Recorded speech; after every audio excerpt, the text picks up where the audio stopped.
right, welcome everybody to the Business Brains and the Bottom Line podcast. My name is Paul Delegro, and I have a very special guest today, Terry Murray, who happens to be the president of Prescriptive Data Solutions. Welcome to the show, Terry.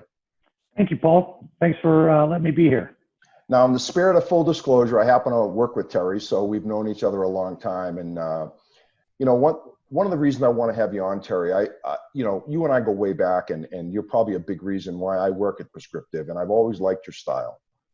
And if you look at, I guess the topic for today, what I'd like to discuss with you is, there's a lot of resellers in the IT space, right? And they fall in different categories, right? There's IT companies that just sell stuff, and then there's the full consulting firm. So what I wanted to kind of talk to you about today is, where Prescriptive fits in that. And we're doing pretty well right now, and there's a reason for that. And I think, as a consulting company, I'd like you to discuss why do you think Prescriptive's doing well in these hard times right now, and what separates us from the other VARs out there and the other IT consulting companies. That makes sense, Terry? Yeah, it does. And you're right. It's interesting you brought up the fact that there are different types of VARs out there, and I think one of the things that you see out there sometimes is you may have a misalignment with the VAR and the end customer, right? So one of the things that I think about is, depending on your organization, how you operate, it's something that you should be thinking about when you look at which VAR you're opting to work with. And a lot of times I don't think that's the case. Really what they do is they go out and look and they focus from a technology perspective, right? So they think, okay, I really need a technology company that's great at this, so that's who I want to partner with. And there are some cases where that makes sense, but usually that's really, to me, that's table stakes. Right. You've got to pick a partner that knows these different technologies. What I look for or think about is kind of an alignment of your organization to the way that that partner operates in terms of what it is that you need, right? And so there's a couple things that I see out there sometimes that I think people could take a harder look at. And so just to give you an example, what type of shop do you have, right? Are you a shop that really you're large, you've got so much expertise, you can cover all the architecture work, you stay up to date, you just want to buy products from somebody, right? Maybe that's a possibility. Maybe you're looking for a company that can do some staff aug, or you're looking for a company that sells everything, right? My big thing is I want to go to one place, get all the quotes that I can, and get all that back.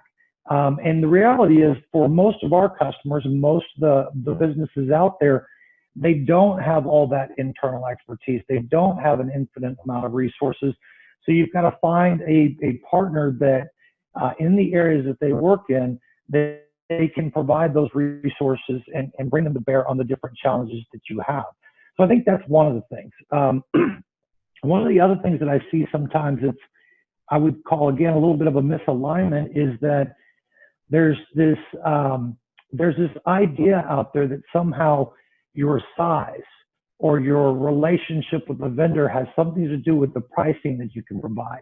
So it's interesting the number of companies that I will see that, hey, you know what? I'm going to buy all of my equipment from, some of the bigger vendors out there, the CDW and the SHI, and I'm not knocking you buying from them, but when you choose to buy from them because you say, well, I'm going to get the best price, well, that's just not reality, right? The best price is driven by whole different set of criteria with deal registration, things like that. It's really not relevant. And what I see happen is when you split it out like that, unless we're talking about commodity, right? If you're talking about, hey, I need 40 of these desktops of this type, then maybe it's more convenient because you can process it through a big company. But if you're talking about some sort of solution, in particular a complex solution, to me, I think they have the most success when you don't separate out the architecture, the product, and the implementation, because all of these pieces can go together in slightly different ways. So I think that you have the best success when you have somebody that can take it and have that continuity from kind of start to finish. And that's the way that we've done it. So that's one thing I think that customers can do and that we've been successful with is kind of taking that mindset, right? Some of the other things that we've been fortunate to do, and it's hard, is if you can get that customer to take that step, take that leap of faith and say that I'm going to partner with you, you're going to be my expert in this area. Once you can kind of take that wall down a little bit, Yeah. what you find is now that partner doesn't have to sell you so much. When you try and say, well, I'm going to balance everything out, I'm going to look at 3 or 4 different solutions, you kind of put companies in the position where, okay, the only way I can make money on this now is to push this technology. And in most cases, we're not talking about there's one solution that's going to work and then there's 3 that are going to fail. They're all going to work, right? But it's a matter of what's really the best fit. And I think if you work with your partner, then they can come to you and say, hey, here's what I would look at. Here's 1, 2, 3. These are some of the best technologies out there. Here's the different experiences we've had with those technologies. And this is why we think it would be a better fit, and walk you through all that process. Yeah. And I think most partners, if they have the technical acumen, they would prefer to do it that way. They don't want to come in there and just, hey, I'm going to pitch this particular product as hard as I can because it's the only one I can sell. They really want to go in and consult and talk about what are you trying to do. And so I think we've had some success with that. I think some of the way that we've built our organization around technical resources that can have that continuity from the beginning, right? To where they can help you architect it, design it, and implement it, and they're there the whole time. That leads to a little bit of a different relationship, and we tear out some of the friction you see in other places where you can't get that resource again. Who was that guy that came out here last time? Man, he was awesome. He came out here, he told us all this stuff. Where is he? Well, he's in North Carolina for the next 2 weeks. He's not coming back. Or, well, he can come back, but he's this much an hour, and you can't even speak with him unless you're willing to have some sort of engagement. Whereas I think what people want, and what we try to do is, hey, these guys are a part of your team, and we're here, and you reach out and leverage us, then it tends to be pretty successful. Yeah, I think once you get to that point where you've earned the credibility and you've got some skins in the wall, that's when the relationship really takes off to that next level, like you were talking about, where they trust you and they know that you're not going to just sign up for everything. And if you've got the resources, you do it. And if you don't, you know where to get some other resources. Well, I think that's key, right? Because, you know, as much as I'm talking about the approach and how we do things in our world, in reality, I think so much of an individual customer's experience with a reseller is based on that team, the team that they work with, the sales rep they work with, and the technical person that's on that. So if you've got a seasoned team that knows what they're doing, that isn't trying to make as much money as possible on your account, but really trying to build a long-term partnership and relationship, and they're smart enough to know, we don't want to do that because we're not good at it, or we don't know it. Maybe I can point you to a direction, right? People that come to you with caveats, that come to you that, we like this solution, but let me tell you where some of the things you need to consider about it. That, to me, that's indicative of somebody that's kind of looking out for you and have the best interest in heart. The other one that I've seen that I think makes probably the biggest difference of all is you'll see the reps that are genuinely interested in having those long-term relationships. They're on top of all those details, and in particular, all the things you said and all the things that you asked about. They're pretty good at finding out what it is that you care about and make sure that they follow up, right? Whereas the guy that's just looking for the sale, he or she has a tendency to say, okay, they're taking all these notes, but the only thing they follow up about is the quote you asked for, right? All the other things that you're interested in, that kind of got pushed aside. And it's not intentional. They're not jerks. They're kind of thinking coin operated. Where's that PO coming from? And you know, it's funny, Terry, we've all talked to CIOs, and I've had a few mention to me that, it's amazing how many sales reps call him up and just say, hey, do you need a quote on anything? Right. I mean, how much value are you really adding? But again, if that's all you've got, that's what you do, right? That's how you run your business. But I know we don't run our business that way, and that's why we're having success, is trying to really, I tell people, if we can get a seat at the table on a consistent basis, we will add value and we will earn their business. I think that's right. And it's kind of the way that we've built the organization, and we're trying to develop those long-term relationships. And that's not just something we say, that's something that we do. We're not out trying to do transactions with 1,000 different companies. We're trying to find organizations that are the right fit for the way that we operate. They have the types of needs that we're good at solving, and that will let us partner with them. And you mentioned earlier that, sometimes you got to build that trust up first. The first time we meet with somebody, it's almost always there's a crack in the door. They're looking at something. You guys have been brought into us about something.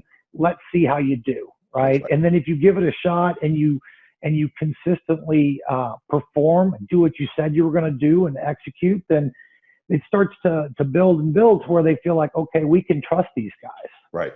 And that just takes time. There's no replacement for that. I mean, you may think you can go in one meeting and I touched on this on my introductory podcast about salesmen trying to be the smartest guy in the room all the time. Right. I think that's a mistake, right? Come in and just be a little humble, try to, listen, understand what they're trying to accomplish and come up with a solution that'll help, right? And just deliver. Absolutely. It's funny you say that because I think it's particularly interesting that comes up with technical people, especially if they've been a hands-on person, they've been an expert, and now they go into like a pre-sales mode. I would find that a lot where they're constantly trying to show everybody that they're the smartest guy there. Yeah. And the customer, they certainly don't want to work with a dummy. Right? They want to know, what you're talking about. No, I know. But if you come across as, hey, I've got all the answers no matter what the question is, and you're always, kind of trying to trump everyone, I don't think it gets the result that they think, because we've all been in this business long enough to where we know, man, you can't know it all. It's just not possible for you to know everything. So when you're in your wheelhouse, great, or if you know some different things, but if it's you always have an answer, I don't think that works. I think it actually shows a little bit more character and that you're a little more trustworthy if you acknowledge the things that I don't know, but I don't just leave it there. Yeah. Right? I say, I can get you an answer, or I have a resource that I trust and rely on. Let me bring that person. You've still added value, and they don't look at you and go, wow, you couldn't answer that question on your own, so I don't want to work with you. Well, I think they'll respect you more too, Terry, if you say, hey, because if you say, oh, I can do that, I mean, eventually when you fall flat in your face, you're gonna look foolish. I mean, like the famous Clint Eastwood line, man's got to know his limitations, right? Right. Yeah. And you see that a lot, right? Yeah. You see a lot of places. I mean, quite honestly, a lot of the times that we get into a new account, or any reseller gets into a new account, there was already somebody in there before. Right. And that's usually what happened. It wasn't usually, well, the guy charged me too much, right? Or there was some other problem. It's usually, hey, there was some sort of project that went sideways. And most of the time you go in and look and it's, well, their marketing got out front of their delivery capability. So we're experts at this. And then you find out, well, no, not really. You had one guy and he'd done it in the lab and he quit. So now you can't do it at all. And I think those are the types of things that, boy, they can just bite you. And at that point, it's almost impossible to ever correct that mistake with that account and do well. And not only that, from a sales rep perspective, that it can follow you to the next place you go, right? So it's not just that you can't sell to them where you are. You move over and you now work for a manufacturer, the guy won't take your calls because you made him look bad last time. Yeah, and I've always said, as a sales rep, we may change jobs, but the one thing that you take with you is your reputation, right? 100%. No matter what your business card says. I mean, that you got, and I tell young kids that today. It's, be careful, because you burn a bridge, you do something wrong, that could follow you the rest of your career. Absolutely. Yeah. And that's particularly true in our world, right? One of the nice thing about being a reseller is you have a lot of choices of stuff to sell, right? I mean, there are some that, you can have whatever flavor network you want as long as it's Cisco. There are companies that are built that way, and good for them. But I think most of them are more like us, where you've got at least 2 or 3 options of different solutions that you can solve for people. So you've got a little bit of a benefit there, but at the same time, everything you sell in terms of your products, and for the most part, your services, somebody else offers those exact same services. Right? They do the same services. They sell the same product. It's not like they come to you and go, well, you're the only guy I get Dell from, so I'm going to buy it. Yeah. So if they don't have to take your call, if you don't have a good reputation, it's really hard to overcome, I think. Yeah. It's always one of the issues, Terry, is getting to that first meeting where, like you said, I've had people say to me on first meeting, so what makes you so special? Like the last 50 guys I had in here said the same thing. And he's got a good point, right? I mean, it's true. So how do you overcome that? I know as a rep, you just say, hey, give us an opportunity, right? We've got a reference list a mile long. We've got a lot of successes. Give us an opportunity. That's all you can ask for, right? And I think that's typically it, right? I mean, you can get some help if you've got some proof points. You've got some customer references that you can talk to. If you've got some people that will talk you up and say, hey, I've worked with these guys and they've done a good job, that helps. But it's almost impossible to differentiate once you get beyond your, the area you work in, right? Now, you can have some differentiation in the fact that we really focus on this one area, but it's going to be you and all the other competitors. What's different between us and them? Oh, we got really great guys. Man, our guys are really smart. Like, oh, really? The other guys, they don't have any smart guys, right? Yeah, they have all high school dropouts. Yeah. I mean, the only way you can really, I think, you can cross that bridge is they have to experience. They have to try it, right? And I think you and I have had, a lot of success in that when I've, been your system engineer, right? That you find some need that they're willing to take a shot. Once you've talked to them, they start to feel like, they like the answers you give them, the way you present yourself, and everything else stacks up. Let's give you an opportunity to do something, and let's see how you do with it. And if you do well, hey, great things come from it. And if you don't, well, that was your kind of the shot that you had, and off you go. So. Yeah, no, all good points, Terry. But overall, Prescriptive's doing well, and I think you've laid out the recipe for that. Is just being a good consultant, being able to provide solutions, that end-to-end solutions that work all the way from the first meeting to implementation, and being there. Because another thing I always hear, Terry, is, hey, you guys sold me something. This is when I was working at big manufacturers. You sold me something, and some random person showed up and installed it. Right. No, my environment. So that's another thing I think we do well, is we're there when the boxes are installed, right? The same guy that you're dealing with at the beginning, you're dealing with at the end as well.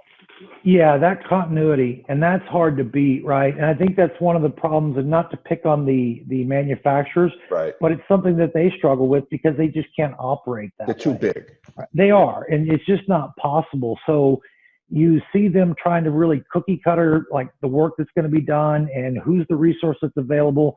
Their PS teams are built on, hey, we've got to have our guys billable X amount of time, or we don't make any money on this stuff. And so it just doesn't work the same way as having somebody like us that's a little bit more flexible, that spent the time on the front end, captured that. In a lot of cases too, over time, you find that, this isn't the first project that we've done with you. This is the third, the fourth, the fifth. Well, now we know your applications, and we know who runs those applications, and we know things about what does change control look like in that process, and what is it going to take to get things pushed through, and what type of communication do you guys like? Some guys are very, don't hassle me. I don't want to have a call every day to go over the notes of what happened. I want a weekly summary. Give me a weekly summary and put it green, yellow, and red. Tell me what's wrong. But everybody has their own style, and you learn those things. At least for us, we adapt to what it is that they like, what's their preference, and we'll accommodate. And that only comes from working together over an extended period of time, right? Yeah, no doubt about it. So, well, Terry, unless you have any other pearls of wisdom, it was great. We're running up on about a half hour, so I don't want to take up too much of your time today. I know you're a busy guy, but I think you raised a lot of good points, Terry, and I hope the people that listen to this will understand, what makes a good reseller, what makes a good IT consulting company, and the differences, right? And because there are a lot of differences, and obviously I'm a little biased. I work for the company, but I wouldn't have come work here if I didn't think highly of you and the company. Well, I appreciate that, and we're glad to have you. Thanks for having me on the podcast today. All righty. Well, thanks again, Terry. And that's a wrap from Business Brains and the Bottom Line. This is Paul Delegro signing off. You guys have a good day.